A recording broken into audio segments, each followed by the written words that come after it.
Okay, so we're going to make a start then, because I have to keep to quite a tight schedule here. We are going to head into Intricate Ink by Tim Jeffs, and it is indeed going to be volume 3. The picture that I've actually chosen, so I decided to go straight for the guy that's on the front. Why not? And one of the reasons that I've picked this is that there are a multitude of different types, species, but more importantly colours. I'm not going to be going for a specific species in terms of colours, but we're just going to make this guy really, really bright and cheery, and yeah, we're going to do our thing. So if you've never coloured in grayscale before, a lot of people seem to be frightened of it, and it is actually the easiest thing to colour because all of the shading has already been done for you. And this is courtesy of the lovely Mr. Tim Jeffs, who is an absolute gentleman, by the by. I've had the pleasure of interacting with him on several occasions. Obviously very talented man. But he's doing us a service here by getting all this darker background area, little bit of shading in under the bottom here. So this is really straightforward to colour. So if you have been worried about grayscale colouring, I'm going to show you right now. It's super, super easy. But also, if you're like me and you don't have a lot of time to colour and you really just want to get something done and be satisfied with it, grayscale colouring books are great for that, because you can whip through a picture fairly quickly and get a really, really good looking result. And that's what we're going to try and do just now. Okay, so we're going to start in this book tonight with Polychromos colour pencils, and I want to pick out some purples and pinks. So I've got here my little swatch book, and I'm kind of feeling the Pink Madder Lake, which is this one here. So we'll start with some base colours with Pink Madder Lake, and I think for purple, I kind of want Manganese Violet because it's kind of pinky. And we'll head into, I'm becoming a one-trick pony, but I really want mauve. I've got a bit of a thing for mauve just now, and I don't know why. But we'll start with these 3 pencils and we can go from there. There's a couple of areas that I want to look at first of all, and there's quite a lot going on with this pattern. But the first thing that I want to do is sort of decide where the main colours are going to go and just block them in, which is just what I normally do. Faber-Fish. Okay, Geeky Eva, I hear you. But I was thinking that maybe we could use the pink in these lighter parts here, and we could have like a turquoisey, cobalty colour in these shaded areas, you know, in the main body part.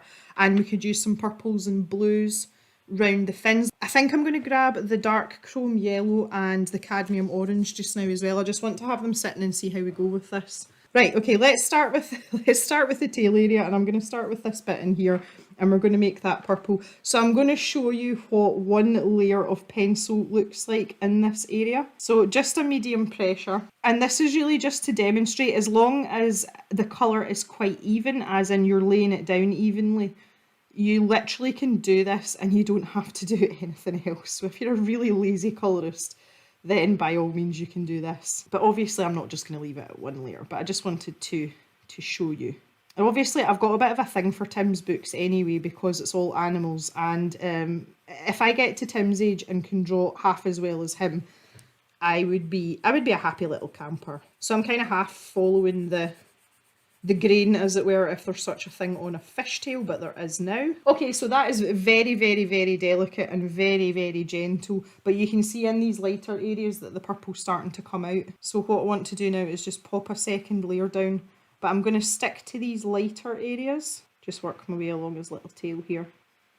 So I've got a little bit of colour down now, so I'm going to grab my mauve pencil. Mauve. Okay, so with the mauve, I'm going to start at the tail here, and at the base of the tail, should I say. And I'm going to press quite hard, and I'm just following the grey areas that Tim's put in.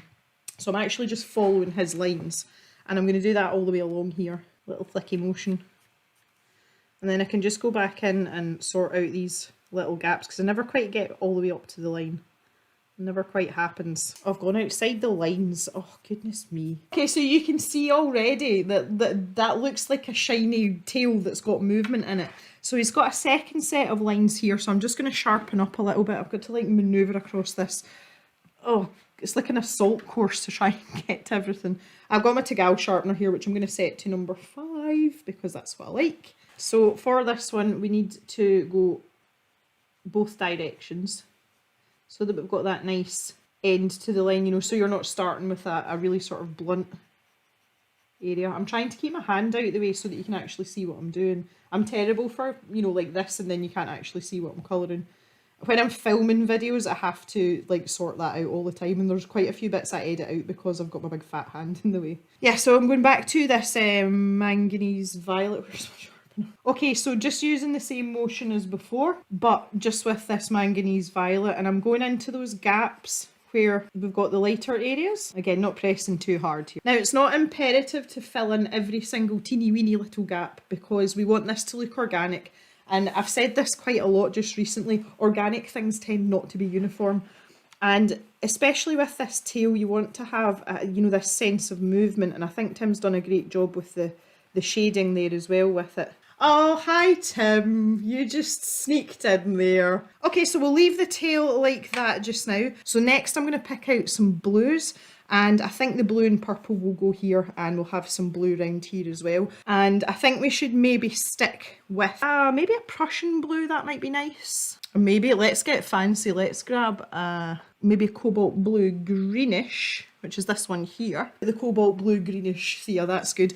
It's a bit of a long-winded name, but it is a nice colour. So let's try some of this out down here. Now look at that, that is just popping out beautifully. And in these white areas, just round the outside, that is going to stand out amazingly. So again, you can see, right, this is really weird.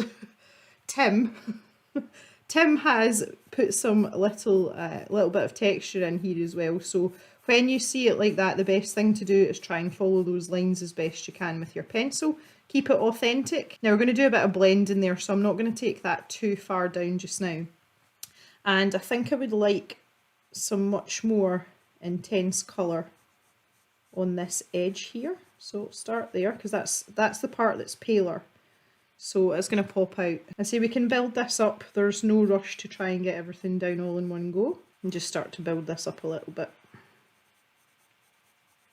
So by default there, hopefully you can see that, this little part right in here automatically looks darker because it's already been shaded. And this is what I was saying just at the start there about you can actually be a really lazy colourist, because if you're not particularly adept with light and shadow, or maybe you're just not that far into your journey yet, this is a great place to start because you've got guidance and you can leave it absolutely as is if that's what you're feeling, or if you want to build on it and build it up, you've got that option as well, which is great. I mean, they're so flexible. I'm just sort of tailing that off, pardon the pun, so that we can blend this in up here. But I really want this to be really, really intense at the bottom here. Okay, we'll add in some detail as we go along, but I want to do that blended part first before I start putting in any sort of texture in that actual part of the tail. So I'm going to do exactly the same thing up here, nothing different. Oh, you like the blue too, Tim? That's good. I say we'll try and incorporate it, we'll try and do a good job. We're not going to have a massive multicolour fish, but he's going to be a bright and cheery chappy. This blue is really pretty. It's such a pretty colour. It's the same thing. I'm just kind of tailing this off. I'm like fading it out here just so that I can get a nice blendy on the go. That looks fairly even between the top and bottom part, just pressure wise and layers wise. Now we've got this little section here. Now obviously the tail's kind of frilly and there's going to be lots of, here's a big word for a Saturday night, crenellations. Lots of up and down, you know, peaks and troughs. So we want to try and remember that that's there. And Tim's shading is very, very delicate there. So we need to keep an eyeball on that and make sure that we don't wipe it out completely with the coloured pencil. So I'm going to take my darker pencil here. So this is the Prussian blue. And just where those shaded areas are, very, very lightly, I'm just going to mark them in. So I'm almost giving myself like a wee signpost here. Because it's quite easy to get carried away, especially if you're talking about layers and all the rest of it, and before you know where you are, you've wiped everything out. Or like me, you just get a bit over enthusiastic and get carried away with yourself. You'd never think I would do anything like that. Okay, so just back to the cobalt blue greenish.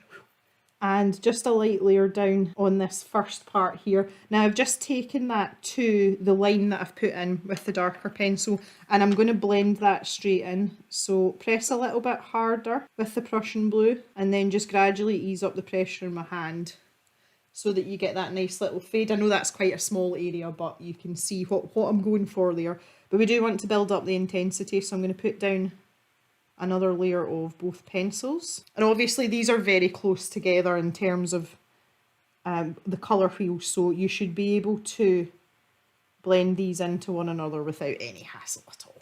Every section, just the same as I've just done, nothing exciting. The other thing that I was going to mention about grayscale colouring as well, your colouring page will still go through an ugly stage the same way as any other artwork or colouring page does.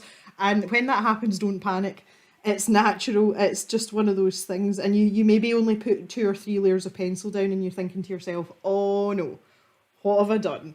But it's going to be okay, so you just have to trust yourself a little bit there. You can see quite clearly now that those creases have started to kind of pop out because I've done that little bit of manoeuvring with the different pencils just to make sure that we've got a bit of depth and just a bit of variation in between all those little undulations, and that's a really, really easy way to do it. Literally done that with 2 pencils and just a couple of layers, and that's just about pencil control and pressure.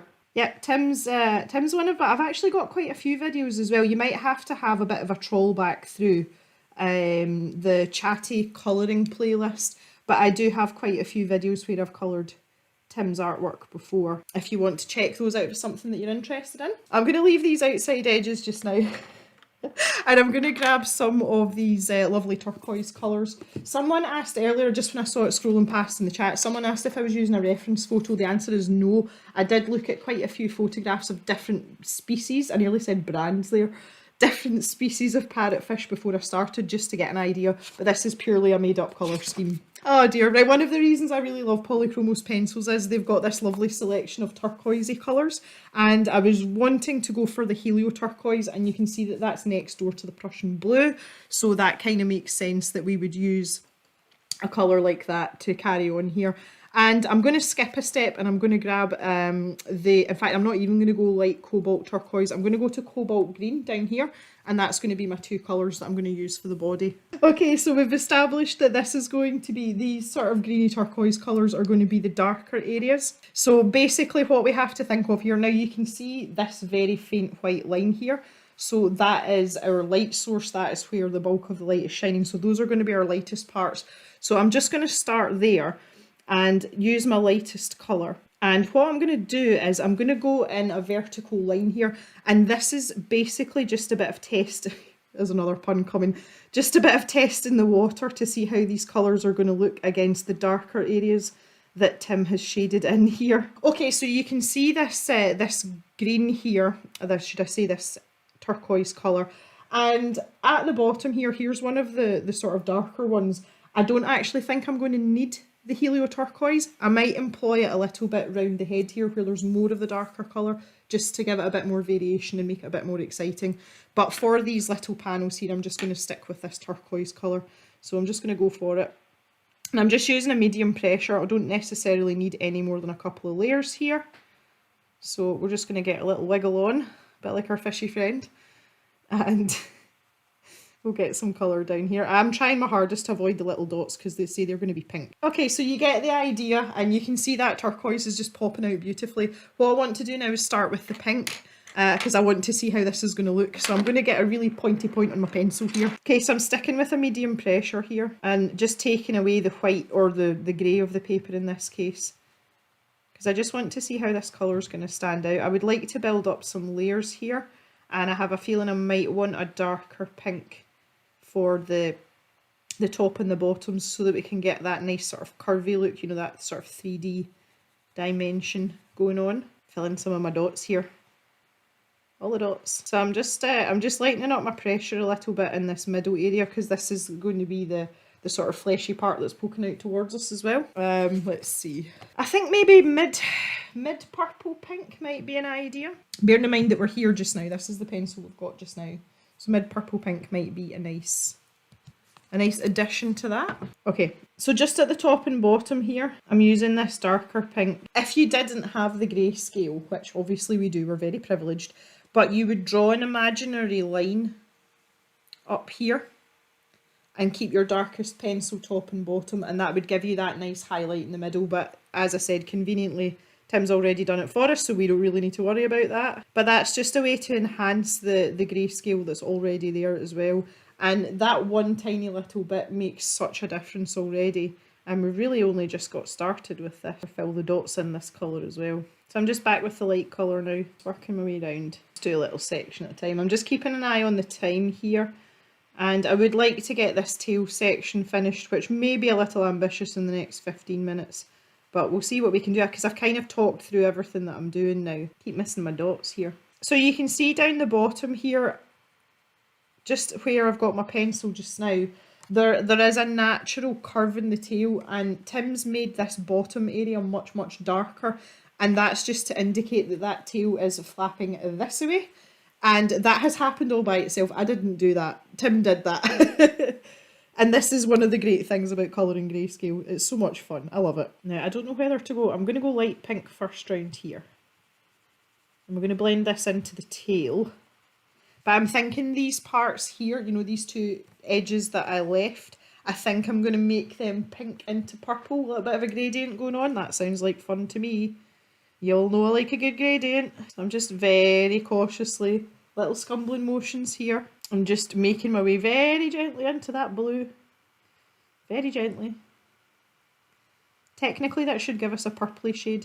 I think we've got quite a saturation of blue though. That looks okay, yeah, good. Excellent, love it when that happens. Fill in my dots again as well, don't forget my dots. So I'm taking my dark pink now and literally just going to flick a few lines there so that it ties in with that back part of the body. And then I'm going to grab back to the purple. So I'm going to take the lighter purple pencil, so that was the manganese violet, and just flick a couple of lines back towards the pink. So nothing fancy, nothing different, same stuff. And then we can just spend a little bit of time and do a little bit of work in making this nice and smooth. A few more layers there. There we go. So that's a very subtle transition, but it's there. Now that we've got that part done, I want to go back to this Prussian blue, which was the darker blue that we used in the crinkly bits. Again, just make sure I've got a really good point on this. Okay, I just want to try and reinvigorate some of the texture here. So with this dark pencil, I'm pressing quite heavily. I'm just wanting to put back in some of those lines that I've got kind of lost there a little bit. I don't want to go crazy with this, but just enough so that we can see that texture, because I feel as if it's just been taken away a bit too much. So a couple of really confident heavy lines, that's all you need. Job's a good one. And as we see here, Bob's your uncle, Fanny's your aunt. I don't think that's strictly a Scottish phrase, I think it's a UK phrase. It's another useless piece of Scottish linguistics for you there. Now I want to, this looks very sort of pale and faded here, and I'm not entirely happy with it. So I'm going back with this darker pink. I just want to bring it round into this tail section a little bit more. Now I'm blending that very, very gently, very gently. So a wee scumbling motion, that's the circular colouring motion. It's actually got a proper name, and that's what it is, it's scumbling. And just with a very light pressure, go back over there just to blend that into the tail a little bit better, just a wee bit. A wee bit. I'm just thinking that this pale part, it seems to look really washed out on the monitor. It's actually a lot more vibrant than that. I'm assuming it's the white balance, and it'll be the same white balance that's screwing up with my lovely tan here. But that's actually looking quite pink to the naked eye. Let's grab the turquoise then and see if we can get a little bit of colour in these middle patches, for want of a better phrase. I don't know what they're called. Yeah, that turquoise is popping out beautifully. Oh, I'm so happy. I'm so happy. I love these colours. So even if we can just get this little bit finished just now, I will be super happy. I would say that's fairly productive for an hour, considering we're picking colours from scratch. You know, I wasn't sitting here with all the pencils pre-selected ready to go. That's fairly good going, but it just shows you how quickly you can get round one of these images. You know, if I wasn't sitting here yapping away and reading the chat, you know, I was just sitting colouring this myself, I would probably have maybe the fins done as well by now. So it's great if you're someone like me who just does not have a lot of time but likes to colour. Then these books, especially because they're so pretty, they're just perfect. Grayscale's lovely for this. One of the other reasons that I really like grayscale images and grayscale art as well is because I like to draw in graphite. That's why it appeals to me. Aside from Tim's books, the other books that I could sit and just flick through and not ever colour a picture in is Kirby Rosanna's stuff. I could sit and look at his artwork all day because there's so much to look at. He's a very different art style, but very talented also. Great imagination. So you can see now our wee turquoise bits are starting to pop out. Yeah, that's looking good. That's looking fairly good. Oh, he's going to be such a fancy fish when he's finished. Filbert the fancy fish. I'm going to grab some of this orange. I'm really pushing my luck now. Most of the parrotfish that I've seen have orange eyes, so we're going to give them a little orange eye. But I also want to introduce some orange in these fins here, just to keep a bit of a uniformity. So I've got the darker orange here, and again, just where Tim's got his greyer parts, just going to lay down some of that, and I'm pressing hard here. There we go. Oh yeah! Okay, so you can see very clearly here the light areas. In fact, we should maybe do this fin down here. Let's keep it consistent. Come on, Jem. Now, exactly the same as I did with the tail, so those flicky motions. But we flick that out there. And then in at the base, as in next to the body, then we want short, very short flicky lines. And that's just really to... I'm going to have to turn this book round. I'm sorry, I know a lot of you don't like me turning the book, but it's just easier on my hand if I do it this way. Better get the Jack Daniels out of the way as well. Yeah, that direction's much easier, so I'm flicking up the way here.